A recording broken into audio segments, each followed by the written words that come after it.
The system isn't fixed. It only looks that way. Global shipping would lose its logistical certainty. Financial markets, timed in nanoseconds, would face chaos. Our power grids would struggle to stay synchronized. This isn't a slow decay for the future. The unraveling starts within hours. In a single day, the world shifts from hyperconnectivity to deepening isolation. Initial changes feel subtle, minor inconveniences and delays. Later, cascading failures disrupt fundamental services. By the end, the world still functions, but it's different. 31 satellites orbiting 20,000 kilometers above our heads represent a single point of failure for countless critical operations. Its continuous signal is the silent heartbeat of 21st century commerce, transportation, and communication. For 30 days, this global utility is switched off. The first and most obvious effect is on navigation. Commercial airliners are forced to revert to older, less efficient radio navigation systems. Beyond navigation, the loss of GPS timing unleashes a more insidious cascade. The world's financial systems are synchronized to GPS clocks. The electrical grid, which requires perfect synchronization, would be immediately threatened, risking rolling blackouts on a continental scale.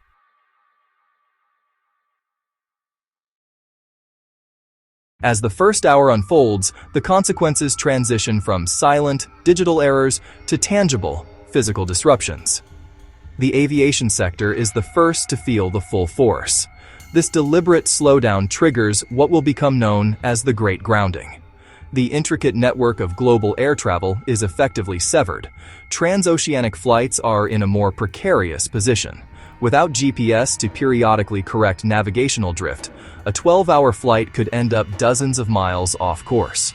On the ground, the first hour sees the complete collapse of the gig economy's logistical backbone. Ride-hailing services are effectively non-functional. By the end of the first 24 hours, the morning commute in every major city on Earth transforms into a scene of unprecedented gridlock. Trucks carrying perishable goods are caught in the gridlock.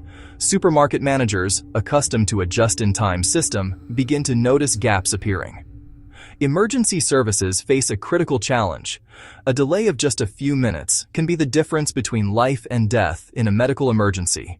The world's ports, the gateways for 90% of global trade, are beginning to seize up. The great engine of global trade is beginning to choke. As the outage enters its third day, the slowdown at ports means that factories are starting to run out of essential components. Production lines begin to halt. This forces companies to start furloughing workers, and the first wave of layoffs directly attributable to the GPS outage begins. To prevent catastrophic grid failure, many grid operators are forced to institute rolling blackouts, proactively shutting down power to different areas. Data centers, the backbone of the internet, are forced to rely on their on-site generators, but refueling them becomes a logistical nightmare. Entering the first week, the agricultural sector reveals deep dependencies. Vast quantities of harvested crops begin to rot in fields and warehouses. By day 10, empty supermarket shelves are no longer a novelty. The supply chain collapse is no longer abstract, it's felt at every dinner table. In wilderness areas, search and rescue teams are forced to use much slower, less effective map and compass techniques. With internet unreliable, local radio stations surge, becoming the primary source for blackout schedules and news of which stores receive shipments. Amid the cascading failures, a remarkable story of human adaptation begins. Stripped of their digital crutch, people rediscover older, analog methods. A new generation of sailors learns celestial navigation. Retired naval officers and veteran merchant mariners are brought back to teach younger crews. By the final 10 days, governments establish green corridors. Major arteries cleared and managed for the movement of essential goods.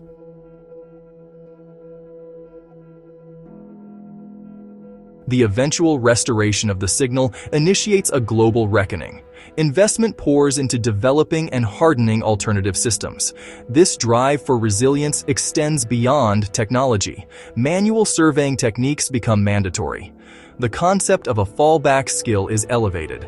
The just-in-time logistics model is largely abandoned. companies sacrifice some efficiency for greater resilience, increasing inventory levels. The Great GPS Outage is a humbling reminder. Our most powerful tools are also our greatest vulnerabilities. True resilience is found in a diversity of solutions. The planet has learned at great cost that the future cannot be outsourced to the sky alone. What scenario should we explore next?